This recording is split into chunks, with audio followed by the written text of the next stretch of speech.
What's up, everybody? Welcome back to Saturdays in the SEC, episode 126. It's finally week one game week. Finally, time to get into some game previews. It's been a long spring, long summer, and we're glad we're right here on the doorstep of the season. College football's already kicked off here after week zero. Really fun game with Florida State and Georgia Tech across the pond in Dublin. And our first, moderate upset of the year with Georgia Tech winning on the last second field goal.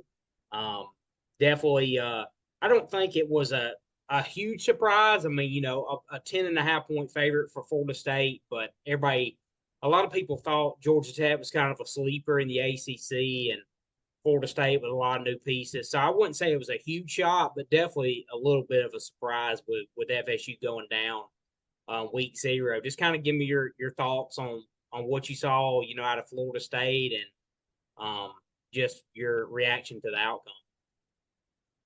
I was not happy. I had lot of cash on FSU to cover. I really did. I liked them. I thought they were going to be good. They had absolutely no passing attack. I mean, none. Could not stretch the ball down the field whatsoever. Couldn't run the ball really that great either. They threw the perimeter at pretty much. That was it. Quick screen passes, check off passes, dump off passes, things like that. Like they were not able to stretch the ball down the field, which I thought was very concerning. DJ looked, not great, subpar. I mean, to be in college football that long, you expect him to be better than that. Uh, I, I mean, obviously Georgia Tech, way better than I expected them to be. I knew they were good last year. I didn't think they were going to beat Florida State. Um, they ran the ball extremely well. I mean, they threw the ball too, but they ran the ball all over the field, up and down the field. Quarterback ran the ball well. Two quarterbacks ran the ball well. Two running backs ran the ball well. They were able to throw the ball extremely effectively when they needed to, but they relied on that offensive line, and they got to push pretty much every snap. They ran it all game. They dominated all game. After the first drive, I thought, okay, Florida State, got something here. Probably going to be. They went for two. I was like, all right, set the tone. Let's go, run away with this. Then Georgia Tech answers, man, and they answered every single time. Then they started throwing punches there late in the game, and they ended up walking away with it. Hats off to Georgia Tech for sure, but I was pretty upset personally because I was rooting for my bet to hit, and it wasn't even close. Once the fourth quarter started, I knew my bet was over.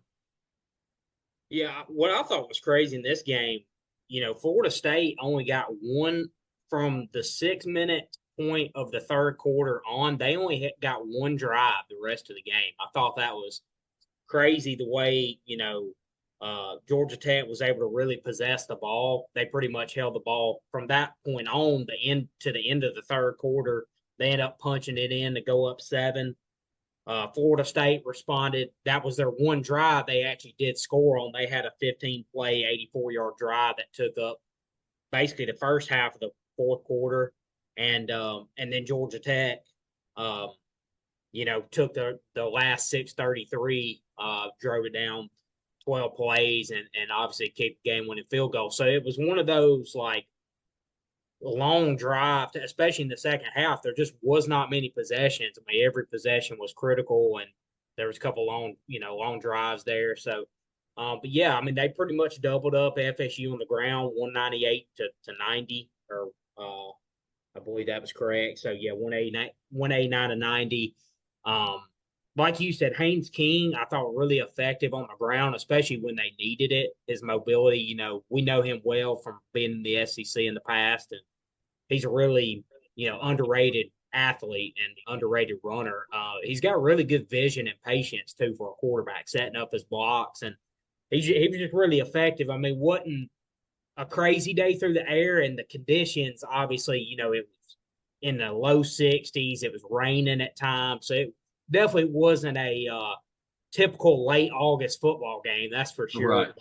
But yeah, I was really impressed with Georgia Tech. On the lines of scrimmage, got pressure. And I think once they realized Florida State really couldn't stretch the field on them vertically, they just really keyed in on those running backs, and Florida State just was never able to throw it effectively enough, um, especially in the second half. So yeah, just really impressed with Georgia Tech overall. And you heard from Florida State, like insiders and on the message boards, like they feel like they have one of the best D lines in the country. Coming in, that was definitely a little bit of a letdown from what people were expecting.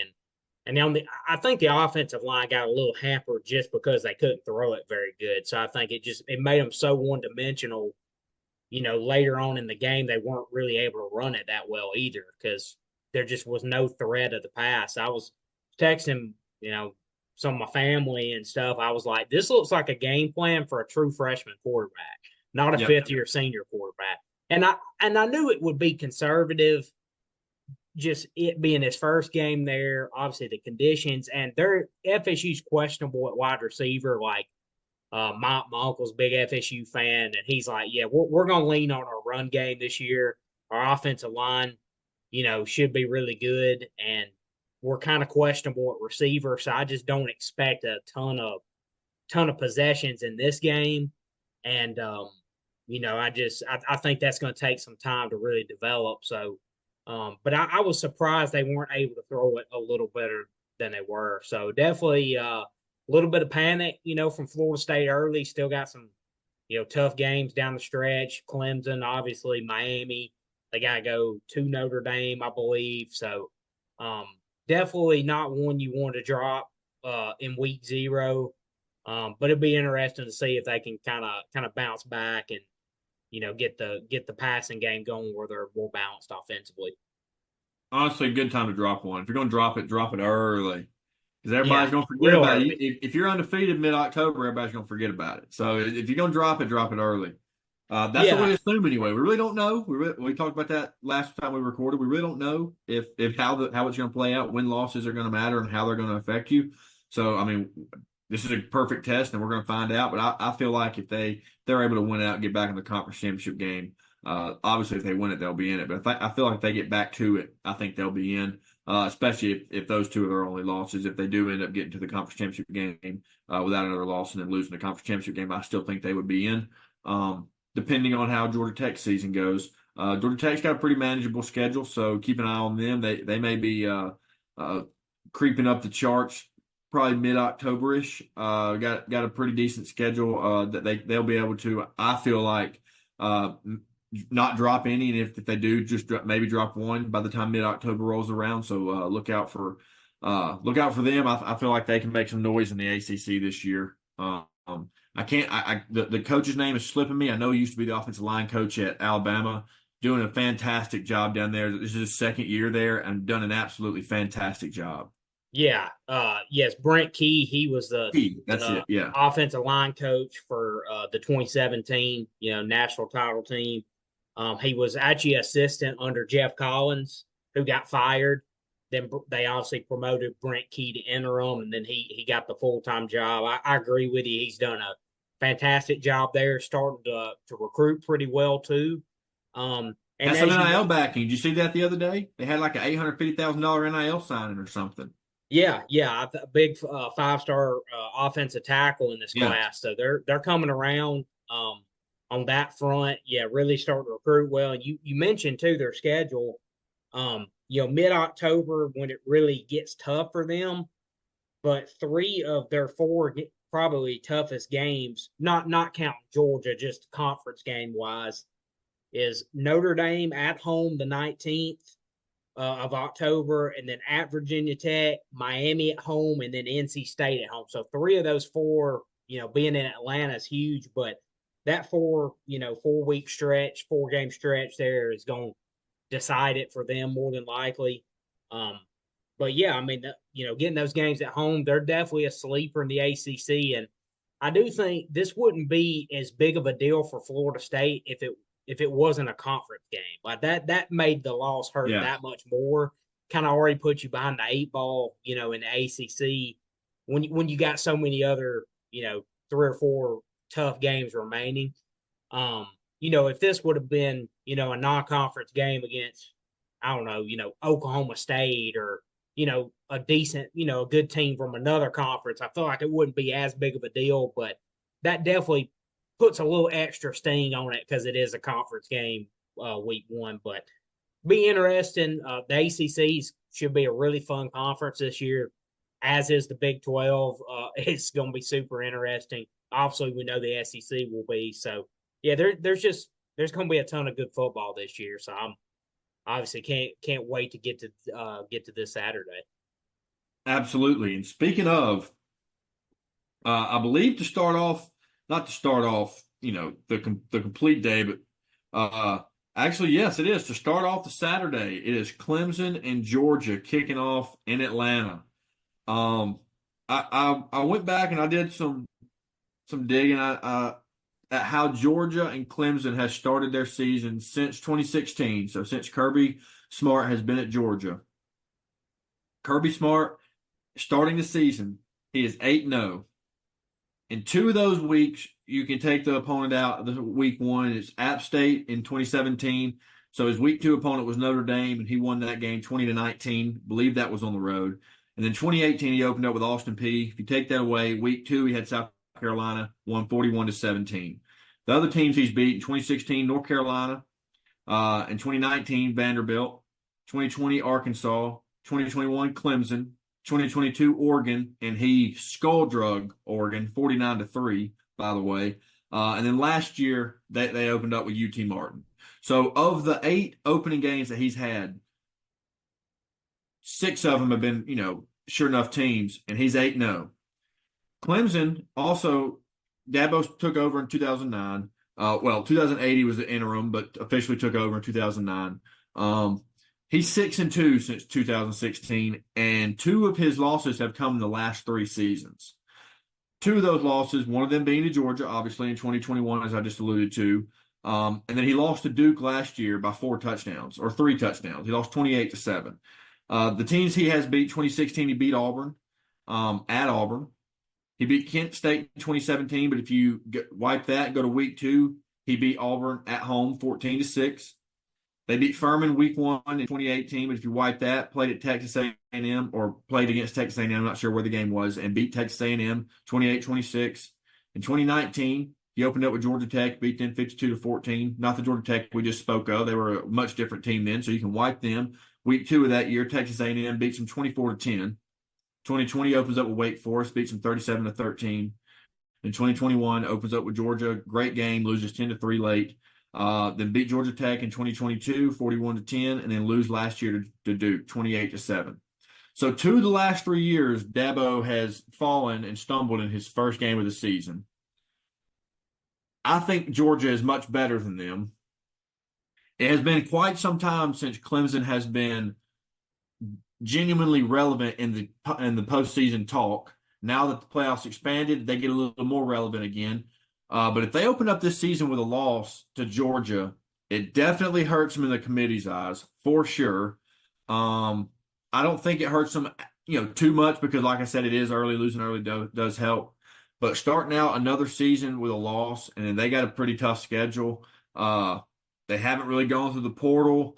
He's just stuck with his high school recruiting, but he's had people leave. Not many, I think just a few. But there's some turmoil growing with the fans down there, with the Clemson fans about Dabo and how he's running the program. Do I think they should be? No, but there's definitely some disdain starting to boil down there towards him. So I want your thoughts on this game, and I think Georgia's going to win. I think they're going to win handily. I don't think it's going to be much of a question, honestly. I think they're going to run the football extremely well. I think they're going to lean on the run game. I don't think they're going to show too much in the passing game. We know what Carson Beck can do. But I think they're going to run all over them, to be completely honest with you. I don't know what the line is. I'm going to take Georgia on it, whatever it is. But I want your opinions on this. Yeah, I mean, I agree with what you said. I just think with Georgia, early on, as you mentioned, sometimes it takes them a little bit of time, like any team to kind of find their footing. But they've been really strong, in these opening games and these premier games early in the season. Especially with this team, they just have so many pieces returning. This being in Atlanta, I just can't see Clemson really hanging around for 4 quarters. I think we've probably got a game in the first half. I just feel that Georgia, too much talent, too much continuity with the staff and the players. We mentioned that in their preview a lot. This is probably some of the most returning starters, most returning contributors Kirby's had since he's been there. And same with the coaching staff, a lot of continuity in the staff as well. So I just feel like early on the season they're gonna be ready to go in this game. And I just like the matchup for them. I think in the first half pretty competitive. I think they pull away as the game goes on, and I think they end up winning by a couple scores. The line's at 13.5. I would take them to cover that. I don't think it's going to be a blowout like the Oregon game was a couple years ago. I don't think it gets that out of hand, but It wouldn't um, shock me. It wouldn't shock no, me. it would not surprise me at all. I mean, if we woke up Sunday morning and Georgia won by 30 plus, I wouldn't be shocked. I don't think they probably beat them that bad. You just never know exactly what to expect week one. But I do think it does give me confidence with what Georgia has returning.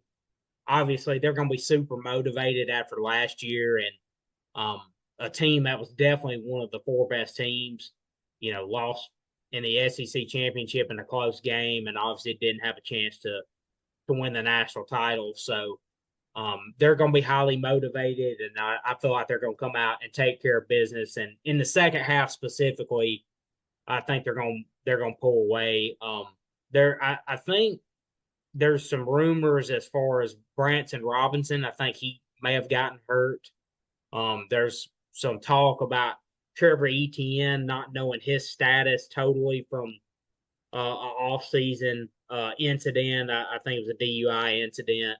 Even though the charges got dropped, it's possible he may be suspended a half or something like that, possibly. So there's some rumors they could be thin at running back. So that's something to keep an eye on. I'm not 100% sure on that status of the running back situation, but something to keep an eye on. But I do think, with Carson back coming back, the weapons they have on the outside, and obviously their line of scrimmage is as good as anybody in the country on both sides of the ball. I just think they're just too much Georgia in this one. Basically a home game for them, and I think they take care of business early. Yeah, absolutely. I mean, honestly, week one, everybody, this is the only week the whole year that everybody's undefeated. Don't nobody know anything about anybody. We can all make assumptions on the past teams and the people they have returning, but nobody knows anything. Obviously, we're just looking to see some ball. What are you most excited to see from this game? Like, in the sense of the schemes they run, who starts where, how they use certain people, how they use new guys they've got through the portal, and new recruits that they've got. What are you most excited about to see week one? Because obviously, we don't really know a whole lot of what we're looking forward to and what we're expecting to see, like we do, week 4, 5, and 6. Yeah, I think with Georgia too. I'm curious to see their tight end room. Post Mm-hmm. Yeah. Brock Bowers here. And two, I mean, you look at it on paper, it's still like one of, if not the best tight end room in the country. Still, after losing a guy of that caliber, it shows the type of guys they're able to bring in. Oscar Delp returns, Ben Urasek, who I think is going to be really good for them this year, a transfer from Stanford. So Lawson Lucky's in that room. So, I mean, it's still a ridiculously deep tight end room for them. So I kind of want to see how they utilize those guys. A couple new guys at receiver as well. Colby Young coming in from Miami. I think Landon Humphreys from Vandy, kind of going to play that slot receiver role. So they've got a few, newer pieces there and guys that are going to be stepping into new or bigger roles. So I kind of want to see how they utilize those guys. But the main thing I think for them is just keeping that balance that they've showed over the last several years. I mean, they've been one of the most balanced offensive teams in the country over the last, handful of years. Unbelievable balance between run and pass. really good in the play action game too. I mean, obviously we know how they can run the football consistently. So, um, with them, they can pretty much pick and choose what they want to do because they're so consistently efficient in both of those areas. So I just want to see if that continues to be the case for them. Defensively, they return a lot in the front seven, but they do have some young pieces that are potentially going to contribute in the secondary. So um, I'm curious to see how those positions shake out. And from Clemson's side, I just want to see like, are they ever going to get back to the Clemson of old? The 2015, 2016, 2018 Clemson type teams. Can not necessarily get back to that, but can they kind of work their way back towards that? The last 3 years they've lost 3 games, and 4 games. So I mean, considering where they were, it's definitely been a noticeable drop off.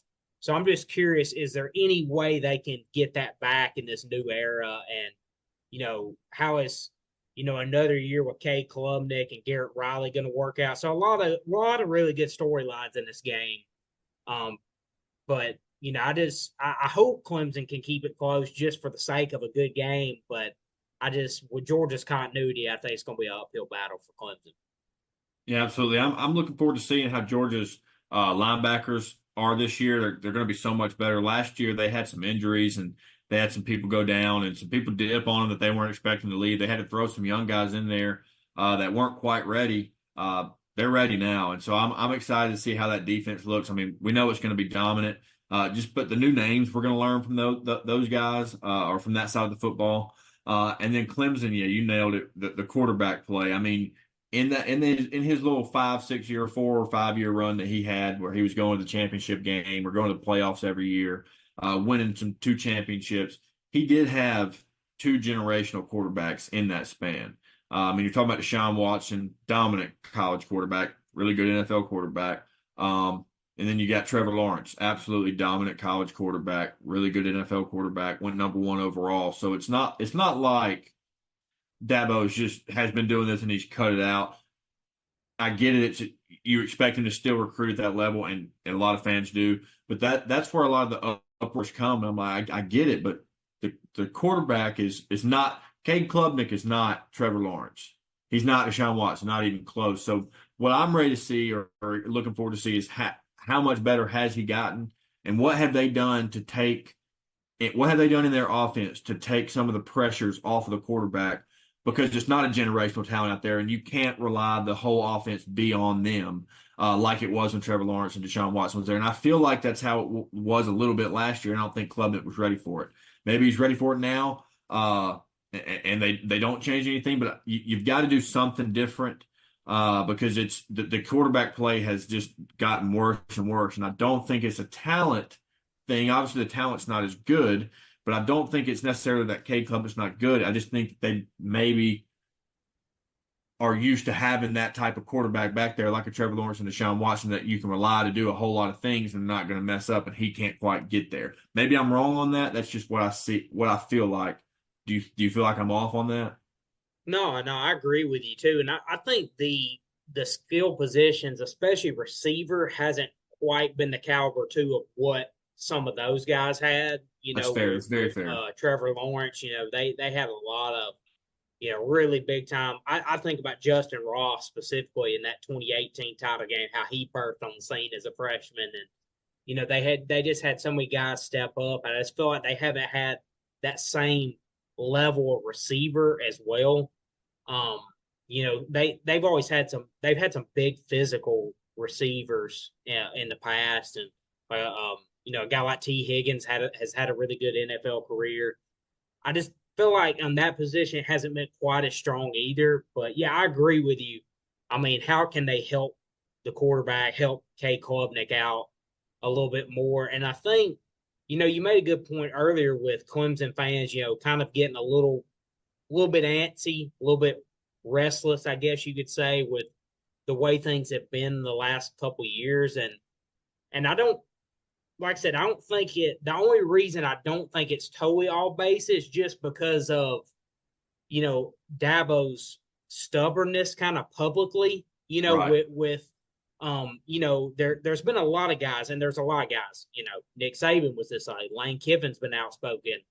A multitude of coaches have talked about their dislike for the way the portal is set up and NIL situation, but you've seen those guys embrace it, even though they don't love it. They know that's what they have to do to continue to be successful.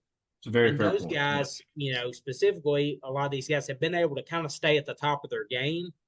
And what Dabo has publicly, and he's kind of not really used it the way those guys have. And you've seen his game slip a little bit. So I think that's where a lot of the backlash comes in. That's true. That's very true. I think that's the big reason for hearing some of the Yeah. talk. I mean, obviously, it's still a really good program at the end of the day. Like, I'm not like a doomsdayer, like, oh my goodness, like they're just terrible Yeah. now. It's not like that. I think just because of his dislike of it publicly and how he's been outspoken about that. He's been outspoken, the way a lot of other guys have too, but those other guys have also embraced it more. He's kind of just been stuck in his ways, kind of like Jimbo Fisher was on some of his things. And Yeah. when you see that slip a little bit, and then you're publicly like, "Hey, we're doing it my way," like I'm not really gonna adjust per se. I think that's where you kind of hear some of the backlash. But yeah, I'm curious to see if they can kind of get it back going more in the right direction this year. Even though it hasn't been bad at all, but that standard got so high there at Clemson. It does get tough though to reach that level year after year and keep it at that level. They always say it's harder to keep it at the top than it is to get there initially. So um, I think Dabo's experiencing some of that, but it'd be curious to see if he can get it back up there, or at least get it going in the right direction again. Absolutely. So I think the final is going to be 28-10. Yeah, I'm going. I I mean, I expect Clemson to be pretty good defensively on the defensive front. I'm gonna go. That's tough. I'm gonna go 35-13. Okay. Oh, that's an athlete I right think there, they coach. do cover. If and to be honest, if y'all are going to take this, or if anybody listening is going to take this, I would go ahead and jump on it at 13 and a half just to ensure you get it for it, because it's likely going to go to 14 before the game. So if that is one you're interested in, I would feel definitely better taking it at 13 and a half versus 14. I always like to get it at those half a point marks anyway. But so if you're interested in taking it, I'd go ahead and lock it in early to ensure you get that. But I do think Georgia ends up covering probably either way. I just think in the second half they end up pulling away, kind of like you've seen Georgia do so many times. Absolutely. All right. Staying within the same conference matchup, ACC versus SEC, Miami and Florida. 2:30 kickoff. So as soon as the Georgia game wraps up, Florida and Miami going to be kicking off for 3:30. Uh, it'll be 2:30 our time. So Yep. Miami and Florida will be kicking off. We know we've talked about Florida. We think that their product on the field is going to be a lot better. We genuinely do. We don't think that their record's going to match that. And I think it starts out that way, and they start out 0-1 against Miami. Miami has been building through the portal the last few seasons. That they're expected to be a team that competes to win it all and get in the playoffs this year. This is pretty much I feel like it's a lot like Ole Miss in the sense of playoff or bust. It's just not covered as much, especially in our areas where we are and in the SEC country. I don't feel like we hear as much coverage of it, but I feel like that's a lot of what this is for Miami this year. They put a lot of stock into the guys they've gotten to the portal, and definitely have a big group of their guys is from high school recruiting, but they've got some big guys, big names to the portal that they expect to come in and make a big impact. And their offensive line is expected to be one of the top O lines in the country.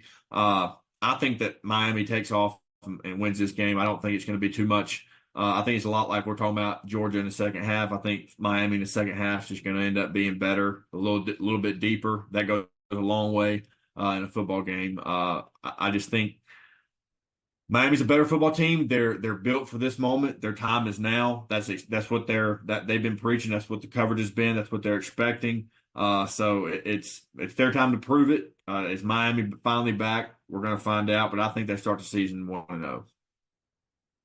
Yeah, there's been a lot of talk this off season. I think you make a great comparison, though. I didn't think about that, but I do think the Ole Miss comparison is pretty close. As far as with Miami and the ACC, there's been a lot of talk. I've heard a couple people mention this just on social media and stuff, but like this is like a hot seat type of game. I've heard people talk about Mario Cristobal in the hot seat. I don't feel that at all. I'm not sure No, exactly where that's coming from.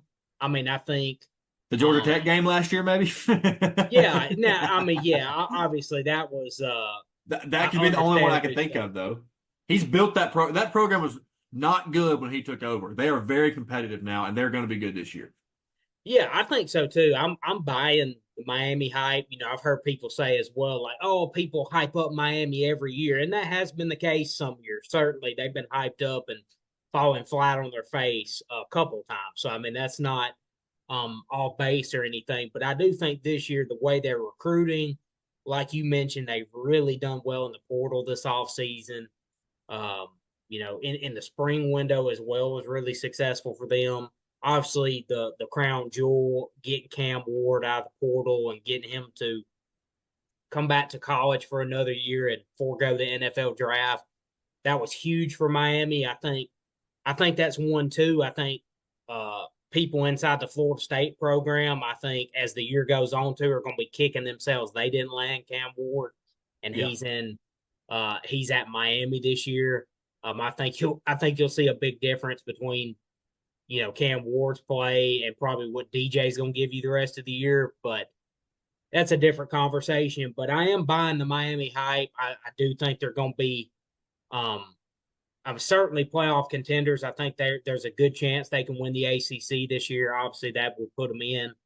Um, to me, this game is a lot more important for. It's important for both teams, but it's more important to me on Florida side. I definitely think Billy's seed is much hotter than Mario Cristobal's in.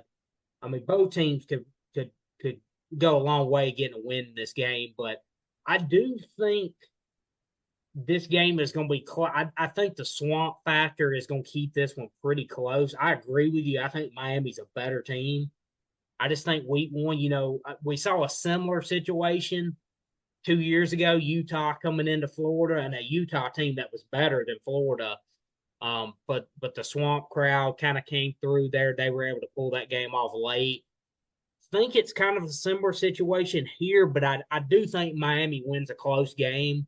Um, I just think Right. both Miami, a lot of new pieces in the portal. Cam Ward, I do think they'll be fairly conservative in this first game. I don't think it'll be as conservative as Florida State was with DJ, but I do think, um, you know, going on the road, they're going to be pretty careful, not to take a ton of chances early. They feel confident in their run game. You mentioned an offensive line that's really strong.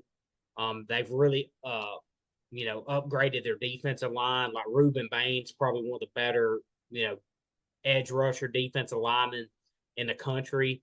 That's a name to watch going forward. He's gonna make a lot of money playing football. So, um, but I do like Miami in this game. I think it's going to end up being a really close game, though. I just think it's so important from Florida's perspective. As you said, that schedule gets harder as the year goes on.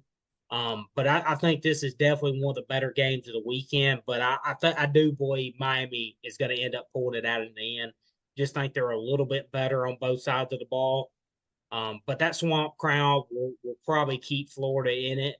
And like I said, this is a team that if anybody needs to start 1-0, it's definitely the Florida Gators. Yeah, absolutely. And the line on this, Miami's favored 2.5. The over under is 54.5. I'm not going to lay any money on the line here. I do like the under though at 54.5 for the reasons you were talking about. You feel like they're going to rely on the run game a lot, lean on it.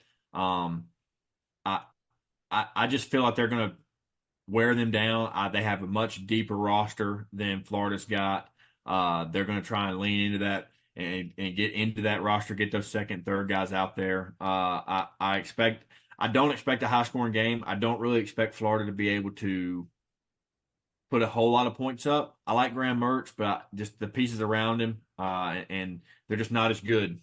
I just I think it's going to be around. I think Miami's probably going to win about 24 to 13, 14, something like that. Yeah, So I think like 54 and a half under for sure. yeah, I do think both teams, like I said, Miami early, I think will be, I think they're not gonna take a ton of chances because like you said, I think they feel confident on both sides. I think their defensive front they feel good about. They feel like Mhm. their defense is gonna keep them in it regardless and be able to hold Florida down a little bit. Yeah, I think. I mean, obviously, I would take. I'm taking Miami to win slightly, so I would, I'd take them to cover that 2.5. I do think they. I think they win with a field goal or a touchdown. Like I think it's, one possession. I think it's within probably one possession.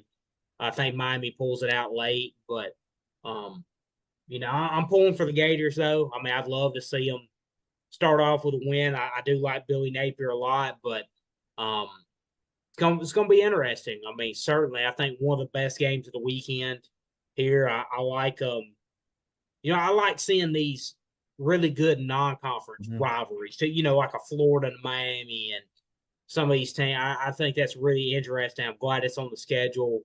I think the Swamp tightens it up, but I would take Miami probably in a close one. But man, that weather that's a tough time for a kickoff too. 2:30 in Gainesville on August 31st. Man, that is it's not going to be That is like that tough. Utah game, kicking off at night. Man, that better stay hydrated if you're going to that game, Gator fans, Yeah. because it's going to be brutal out there. The humidity going to be in the mid 90s. So, yeah, there's going to be, you know, the endurance in this game. You're probably going to see some cramping, I'm sure, a lot in this game. So, um, I think it's going to be who can last a full 60 minutes. And I feel good about Miami doing that on the line of scrimmage here. But yeah, I can't wait to watch this matchup though. Then another game we want to touch on. I guess you could technically say it's ACC SEC because Notre Dame they were the ACC for one season. So it's Notre Dame and Texas A&M. Um, Riley Leonard facing his former coach. I feel like that does benefit Texas A&M just a little bit. Yeah. I mean, I don't know how much of a factor that's going to play, but that is cool that the former coach and the former quarterback are playing against each other. Um, I really don't know what to expect from this game, if I'm being completely honest. I think Texas A&M is going to win. I think they're the better team. But I honestly have no idea what to expect for this game. This is one I can't. The other ones, you have a sense of how you think it may go. I have no idea. This one is a toss up completely to me because yeah, we buy into the hype in Notre Dame a lot. And they don't really fulfill, but they've gotten better and better roster wise the last few years. Um, and I'm not quite sure just how good Texas A&M's roster is going to be. I know it looks good on paper, but I'm not quite sure how good they're going to be. Not fully bought in on them yet, so I have no idea what to expect for this game. I'm excited and intrigued to hear what you got to say because I'm not putting any money near this game because I literally have no feel for this game at all. Yeah, I mean, this is definitely a tough one. I mean, especially I feel like the Florida Miami and the Notre Dame A&M. I mean, to me, I think are the two of the closer games of the entire weekend. I'm like you. I'm leaning A&M. I just think with it being at Kyle Field, I think the line's about right on both of these games. A&M, I think's a 3.5 point favorite last I looked. Um, which is basically this. I think it started out A&M -1 or a pick 'em initially. So went that way. So it's basically just got home field baked in the line here. So, which I really feel is about right. That's how I feel. I'm like you. I think Notre Dame may slightly be the better team. I just think with it being at Kyle Field, I think Mike Elko stepping into one of the best situations a year one coach usually gets. I mean, we talked about in the preview, they're returning 72% of their production last year. That's most in the SEC, one of the tops in the country. So, um, returning Connor Weidman, hopefully, get a full season out of him would be huge. Hmm. Return quite a few starters on the offensive line too, which is always big. Then I think pound for pound, they added one of the best players out of the transfer portal and Nick Scourton from Purdue, who led the Big Ten in sacks last year. I think he's going to have a huge impact on this game. Defensively, I think, like you said, going up against Riley Leonard, who Mike Elko knows extremely well, is going to benefit A&M in this game. Um, and then A&M returns a good bit of production on defense. And then, like I said, added some guys like a Nick Scourton out of the transfer portal. So I think the defensively, they're going to come out of the gate really strong in this game, especially having that 12th man on their side. And we know that's one of the toughest environments in the country to play in. A night game, I just think the energy there is going to be electric. So I think that's going to will A&M to a win. But like you said, I don't have a great feel in this game. I know it's going to be a close game. Like I'll be shocked if it's not a one possession type of game. But I'm leaning A&M with the 12th man and Mike Elko starting off his tenure with a bang in week one against Notre Dame. Absolutely. I want to see if Wigman can, he's going to be knocking some rust off for sure because he got hurt in the Auburn game last year. I think that was week 6 or 7. How is he going to be having that long of a period of not getting, live reps? What's the difference going to make? Is he still that sophomore quarterback, or is he even though he got hurt, is he still progressed on the field and mentally? So I'm ready to see that. That's really I like Wigman a lot. I'm excited to see how he does, but also like Riley Leonard, wanted him to come to Auburn there for a little bit. Thought that there was a chance, but there's some chatter there. It didn't end up working out. Played extremely well for Duke last year. Yeah. Made a name for himself. He's an Alabama boy. So that's cool. I'm going to root for him, obviously, just because he's from the home state. Excuse me, but I mean, if I had to guess, I would pick A&M. Just because, like I said earlier, the track record of Notre Dame. But I honestly, I can't even give a pick. But if I had to, I'm saying Notre Dame, or excuse me, I'm saying Texas A&M. Yeah, I mean, I'm not taking the lines on either one of these games. What is the line? Did you say it earlier? I didn't hear you. Yeah, it's A&M -3. Minus So three. it's went up a little bit. I think initially when it dropped, it was like a pick 'em or -1 A&M. It's up to -3 now. So obviously some A&M money coming in. The Miami line is Miami -2.5. So both these are within a field goal, which I think is about right on both of these. I think two of the closer games of the weekend, certainly two of the ones I'm definitely most forward to watching and seeing. Not really certain what's going to happen there. I'm not taking either of these lines. Only reason I'm taking them, I'm in the ESPN Pick'em League. I'm in a league on there, so got to take them on there. But as far as betting money on it, I'm gonna stay away. I usually kind of like to get a little bit of a feel. I do bet week one, but I don't. Um, I usually don't go crazy like I would like mid to late season. I like to get a little bit of a feel of teams before I really go Yeah, all in on. But these two, yeah, I'll be staying away and just watching as a fan Saturday. absolutely. And then to wrap it up on Sunday, we actually get football on Sunday. Man, it's the perfect time of the year. We're getting there. We're getting there. LSU and USC playing in Vegas. Man, what a trip that would be. I think LSU's going to win big. I don't think it's going to be a problem at all. We know how I feel about Nuss Bus. Saban even promoted the Nuss Bus. He hopped on there. I'll let him drive it from now on. He knows a little bit more than me, so I'll let him drive the Nuss Bus, and I'll sit back and I'll eat crackers in the back row. But USC was not able to win that many ball games, and they were not that impressive with a Heisman Trophy winning number one overall quarterback. You didn't replace that much talent around him. You didn't make it that much better, and you don't have a Heisman winning quarterback now. The defense has never been great under Lincoln Riley, no matter where he's been. I know LSU's defense wasn't great last year, but I don't think that's going to be a problem. Yeah, USC is a great offense or whatever, but LSU is just going to be bigger, faster, and stronger. I firmly believe that. I think it's going to be a easy victory, done by the third quarter, and I think LSU wins big. I think we're going to learn a lot about who Nussmeier is this year. LSU fans know a good amount about him, and if you're a big, a diehard SEC fan, just college football fan, you've definitely seen him play, and you know what he's about. So I'm excited to see that. But we LSU's defense has got to be better. That's the biggest point. If they're going to have any chance at competing to win it all and get into the playoffs this year, their defense has got to be better. It doesn't have to go to top 10 in the country, but it's got to be a top 50 defense at least. I mean, you've got to be much more competitive than you were in last year in the hundreds. And you had a Heisman winning quarterback, and you had chances to win championships, and you weren't able to because your defense was so bad. So I I'm I think LSU's going to win big. I'm not worried about USC. Lincoln Riley tried to get out of this game. He's running from the competition. They're scared. They're not going to be ready. They're going to be done second half. They're going to be beat to a pulp. Yeah, I think LSU wins this one. I think too when you look at some teams, obviously everybody's figuring themselves out.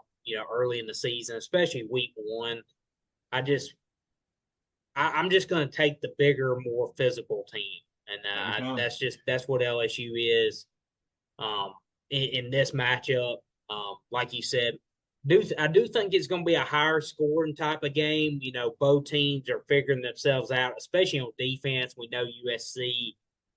They feel like they're going to make some strides this year, but um, I don't. It's going to be tough. It's a tough week one matchup to be doing that. Same for LSU. They expect to be much better defensively. I just don't know personnel wise exactly. They're gonna make a jump forward for sure. I don't know how substantial it'll be. So I do think we get a pretty high scoring game in this one. But I just think LSU's the more talented, more physical team. Um, the offensive line for LSU to me that's the biggest difference in this game when you look at the trenches. I just think LSU is going to have one of the better offensive lines in the country. I just think they're going to be able to dictate the game from that standpoint.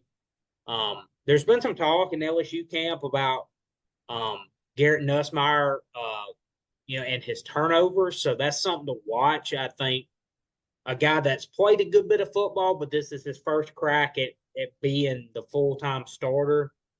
I'm like you. I'm super duper high on him. I think he's going to have a big year. I just think that's something to keep an eye on, especially early on. If he can limit those turnovers, He that's does like to more. launch it down the field, that's for sure.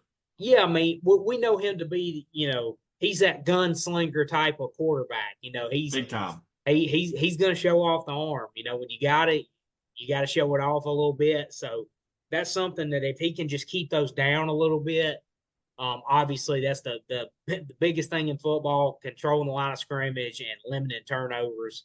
Um, if LSU, I think they're going to be good on the line of scrimmage in this matchup, as long as he doesn't turn the ball over a few times.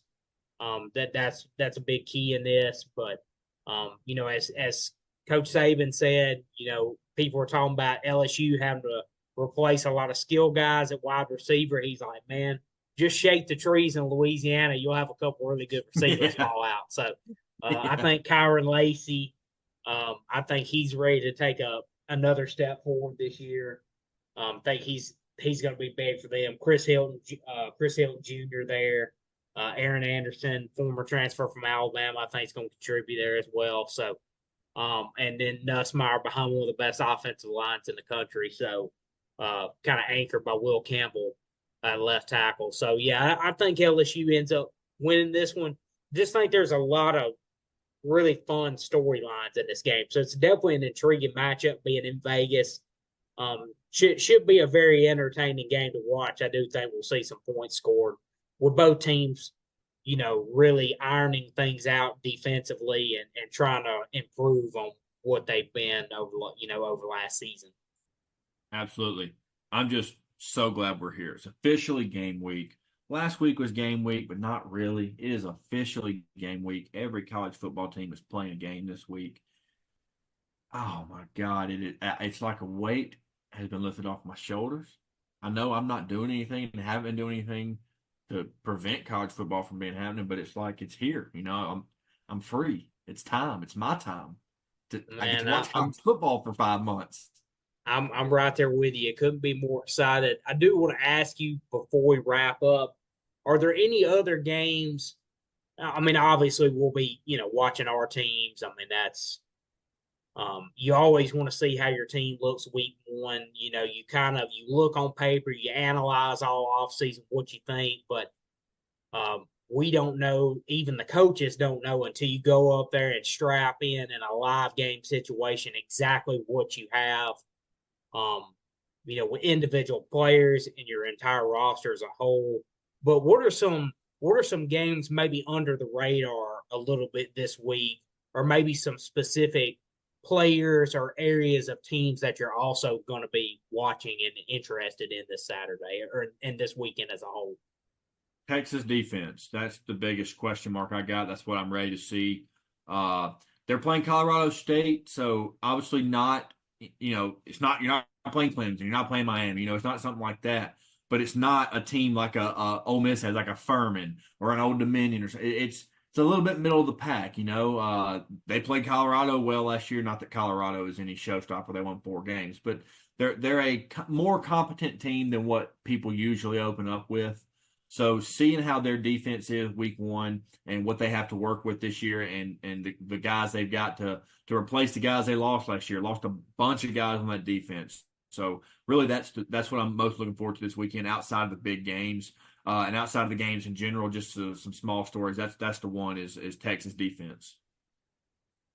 Yeah, I got a couple that I'm gonna keep my eye on. I mean, um, I am curious to see that Virginia Tech Vandy game. It's in that 11 a.m. slot as well.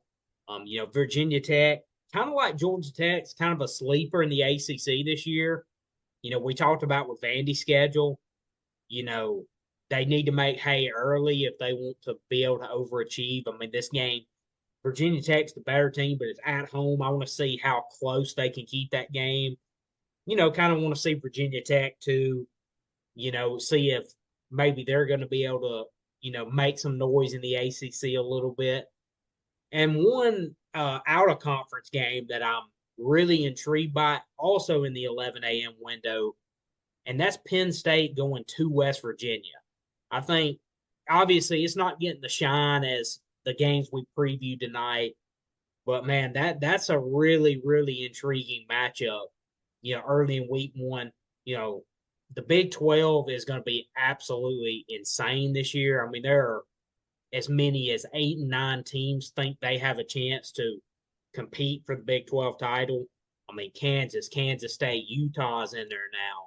Gonna be some hurt feelings. Yeah, Oklahoma State, Iowa State, West Virginia. I mean, list goes on and on. There's 8 as many as 9 teams think they've got a shot if things break their way to be in that conference championship game. So West Virginia is one of those teams. They had a bounce back season last year. Them getting Penn State coming into their house. Um, you know, first week of the season. Penn State's kind of that, clear, third team or so behind, Ohio State and Oregon in the Big Ten. You know, I want to see. Obviously, we won't find out till later in the year. Do they have anything for those top 2 teams? But I think this is a good early test for them as well, and a team that's going to be certainly in playoff contention. This is a really good non-conference win to have on your schedule, and same for West Virginia if they're able to make a run in the Big 12. This will be a great non-conference win. Against a top 10 or 15 caliber team in your place. So it's a big game for both teams, and that's one that I'm really intrigued to watch early on Saturday. And then doesn't Colorado play North Dakota State?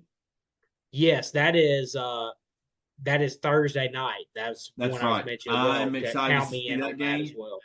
because North Dakota State is an FCS powerhouse. Colorado talks a lot of smack.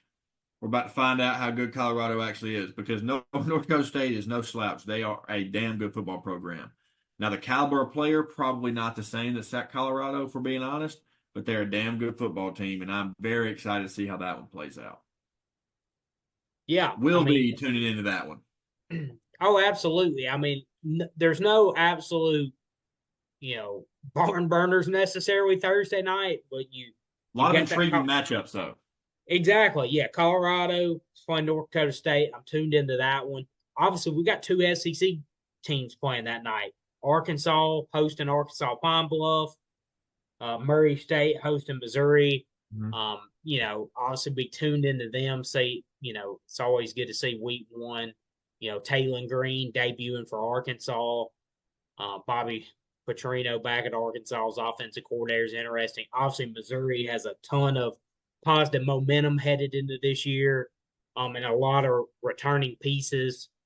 So want to see how they get off to a start. And then you got Oklahoma playing Friday night hosting Temple. I mean, like I said, I know none of those three are really good teams, but it's always good to see how these teams, start out of the gate and, be able to get a look at some guys that we've talked about all off season. See how these teams. I'll be tuning into Jackson Arnold and his, debut as a full time starter. Be fun to watch there. So yeah, a lot of interesting things Thursday and Friday night. But before we even get to Saturday, you got the Sunday night matchup with LSU and USC. So it's a great setup this weekend. Really fun. I know obviously you're excited to watch. Auburn, um, year two under Hugh Freeze. A lot of intriguing pieces there on freshman class. Especially at the wide receiver position. I know you're going to be tuned into. Kalen DeBoer's debut at Alabama. Obviously, it's going to be highly anticipated, even though it's against TJ Finley again. This is the third school we're playing TJ Finley. That's crazy. Yeah, the former LSU, Auburn, and Texas State quarterback has been named the starting quarterback for the Western Kentucky Hilltoppers. So it's gonna be a fun night there. But yeah, a lot to look forward to, as well as these other SEC teams. You mentioned Texas opening with Colorado State. Um, I want to see them defensively. Ole Miss, obviously, a lot of new pieces via the portal. How's that come together? So yeah, just intriguing storylines all over the country, and some really marquee matchups. Just can't wait to get it going. Wish I could go ahead and fast forward to Thursday night already. Yeah, absolutely. Luckily, I got a bachelor trip this weekend, so I'm off on Friday. So I got a short week, so it's even better, That's man. perfect, Go. man. But just want to thank everyone for tuning in. We'll be back next week to recap week one. Then we'll be doing a week two preview. A lot of really intriguing games. That's kind of a theme this year with conference realignment. There's so many intriguing matchups week by week. Week two will be no different. A lot of the teams that didn't play a marquee game in week one usually have one of those week two or week three. So we have a really good balance to the schedule this year, which is going to be awesome to see and awesome to talk about, and just appreciate everyone tuning in and enjoy your Labor Day weekend. And we will catch y'all back next week. It's game week. Let's celebrate. Thank you, guys.